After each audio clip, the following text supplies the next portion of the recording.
നിങ്ങളുടെ favourite shows ഇനി ഒരിക്കലും മിസ്സാവില്ല. ഇപ്പോൾ C5 കാണും നിങ്ങളുടെ ഫേവറേറ്റ് ഷോസ് തികച്ചും സൗജന്യമായി. എന്റെ മോളാ നീ. നിന്നെ വളർത്തിയത് ഞാനാ. അപ്പോ ഞാൻ പറയുന്നത് നീ കേൾക്കണം. നീ നല്ലത് മാത്രം പറയുന്ന ഈ ധനുഷ് ഈ കുടുംബത്തോടും എന്റെ മോളായ നിന്നോടും ചെയ്ത ചതി എനിക്ക് മറക്കാൻ പറ്റുന്നതല്ല. അതെന്നേക്കാൾ ഓർമ്മയിൽ സൂക്ഷിക്കേണ്ടത് നീയാ. അങ്ങനെ തന്നിഷ്ടം കാണിക്കാൻ ഞങ്ങൾ സമ്മതിക്കില്ലെങ്കിലോ?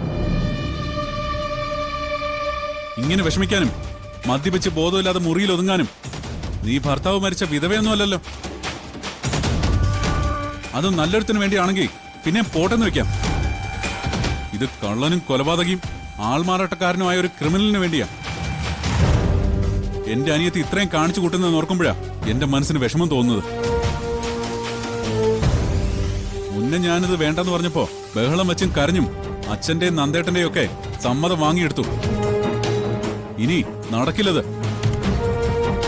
മറ്റൊരു വിവാഹം വേണ്ടെങ്കിൽ വേണ്ട. പക്ഷേ ഇപ്പോഴുള്ള നിന്റെ മനസ്സിലിരിപ്പ് സമ്മതിച്ചു തരാൻ പറ്റില്ല. മോളെ, നിന്റെയും ധനുഷിന്റെയും പ്രശ്നം ഈ വീട്ടിൽ എന്ന് തുടങ്ങിയതാ?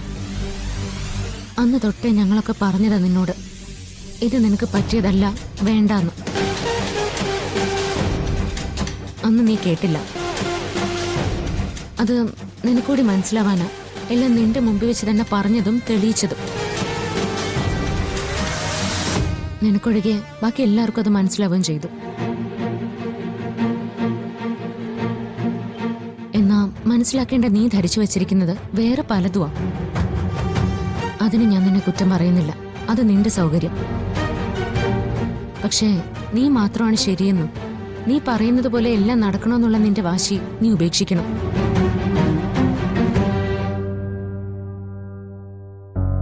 നിന്നെ പോലെ വിവാഹം മുടങ്ങിയ ധാരാളം പെൺകുട്ടികളുണ്ട് നമ്മുടെ നാട്ടില്. പക്ഷേ അതിനേക്കാളും കൂടുതലുള്ളത് വിവാഹം കഴിഞ്ഞ് വേർപിരിഞ്ഞ് ജീവിക്കുന്നവരാ. അതെന്താന്നറിയോ? മുന്നിൽ നിൽക്കുന്ന ആള് നല്ലവനാണെന്നും തന്നെ നല്ലതുപോലെ നോക്കുമെന്നും സ്നേഹിക്കുമെന്നും ഒക്കെ നിന്നെ പോലെ തെറ്റിദ്ധരിച്ച് കൂടെ പോയവരാ അവരൊക്കെ. അതിലൊരാളായി നീ ഉണ്ടാവരുതെന്ന് നിർബന്ധമുണ്ട് ഞങ്ങൾക്ക്. അതുകൊണ്ടാ നിന്നോട് ഇത് തന്നെ വീണ്ടും വീണ്ടും ഞങ്ങൾ പറയുന്നത്.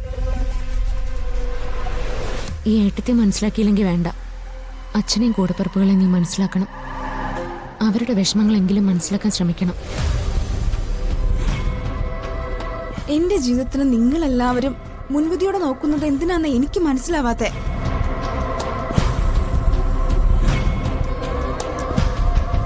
എനിക്ക് ധനുഷിന് വിശ്വാസം ഉള്ളിടത്തോളം കാലം മറ്റാരെയും അവനെ കുറിച്ച് എനിക്ക് ബോധ്യപ്പെടുത്തണമൊന്നുമില്ല. ഞാൻ ഇഷ്ടമെന്ന് പറഞ്ഞപ്പോ തന്നെ എന്റെ ജീവിതം തകരുന്ന കാര്യം നിങ്ങളെല്ലാവരും പറയുന്നേ. ശരിക്കും തെറ്റിദ്ധാരണ എന്റെ മനസ്സിലല്ല, നിങ്ങളുടെയൊക്കെ മനസ്സിലാ. നിർത്തണേ.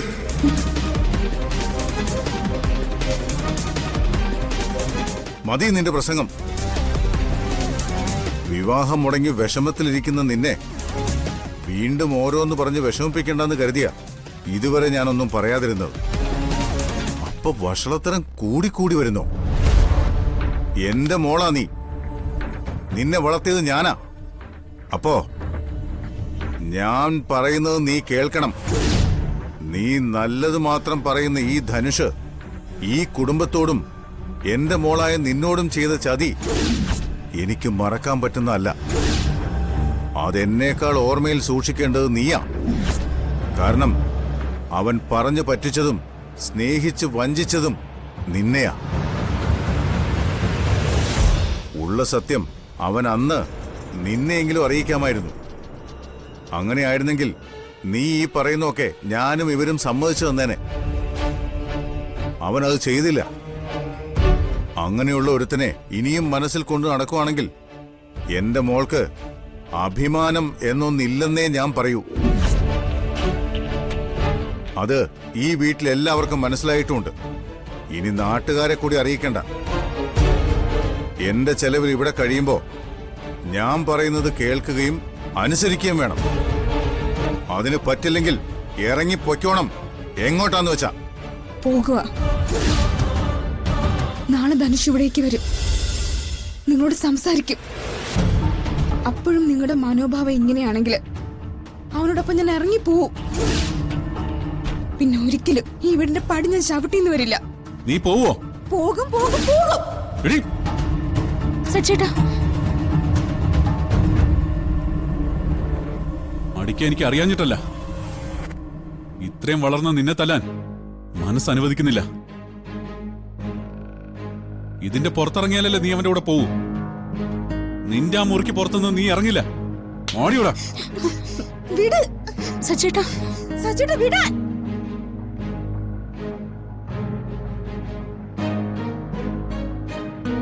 സച്ചി, അവളെവിടെ? വിടാൻ. ഇവള് പറഞ്ഞു നന്ദേട്ട കേട്ടോ? ഇവക്കിപ്പോഴും ആ ധനുഷിന് ഇഷ്ടമാണെന്ന്. അവൻ നാളെ ഇങ്ങോട്ട് വരുന്നുണ്ടെന്ന്. ഇവളെ കൊണ്ടുപോവാൻ. അങ്ങനെ അവൻ വിളിച്ച ഇവള് പോവുമെന്ന്. ഇതൊക്കെ കേട്ട് ഞാൻ മിണ്ടാ നിൽക്കണോ? മിണ്ടാതിരിക്കണം.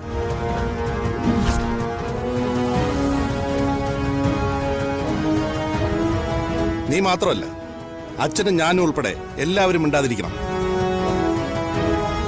സ്നേഹ ആരോടൊപ്പം ജീവിക്കണമെന്ന് തീരുമാനിക്കേണ്ടത് ഈ നിൽക്കുന്ന ആരുമല്ല, അവള് തന്നെയാ.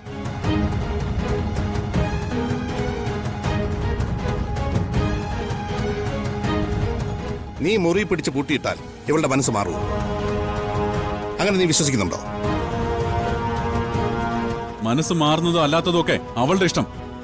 പക്ഷേ അവനോടൊപ്പം ഇറങ്ങിപ്പോകാൻ ഞാൻ സമ്മതിക്കില്ല. നമ്മുടെ ആരുടെയും സമ്മതം അവൾക്ക് ആവശ്യമില്ല സച്ചി. പ്രായപൂർത്തിയായ ഒരു പെണ്ണാണ് അവള്. അവളുടെ ഇഷ്ടത്തിന് ആരുടെ കൂടെ വേണേലും അവൾക്ക് ജീവിക്കാം.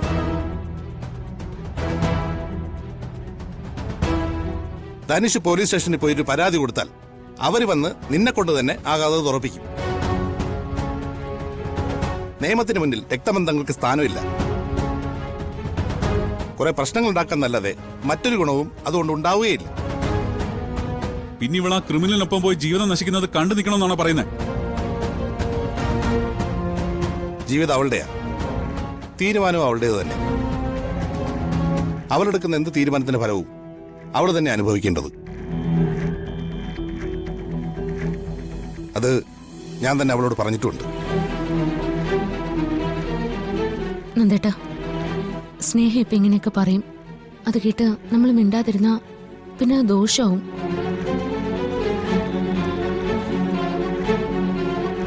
എത്രയും പെട്ടെന്ന് സ്നേഹയെ കൊണ്ടുപോയി ഒരു കൗൺസിലിംഗ് കൊടുക്കുക വേണ്ടത്. നല്ല ട്രീറ്റ്മെന്റും കൗൺസിലിംഗും നടത്തിയ അവളുടെ മനോഭാവം ഒക്കെ മാറിക്കോളും. ഇനി ഇല്ലാത്ത ഭ്രാന്ത് കൂടി എനിക്കുണ്ടെന്ന് വരുത്തി തീർക്കുവാണോ നിങ്ങള്? എനിക്ക് മറ്റു മാനസിക പ്രശ്നങ്ങളൊന്നും ഇല്ലാത്തത് കൊണ്ടാ ഇപ്പോഴും ഞാൻ ഈ വീട്ടിലുള്ളത്. നിങ്ങളുടെ ഇടയിലൊക്കെ ജീവിക്കുമ്പോ ഭ്രാന്ത് വന്നില്ലെങ്കിൽ അത്ഭുതമുള്ളൂ. നീ മതിയാക്ക്. നീ അകത്തേറി പോവാൻ.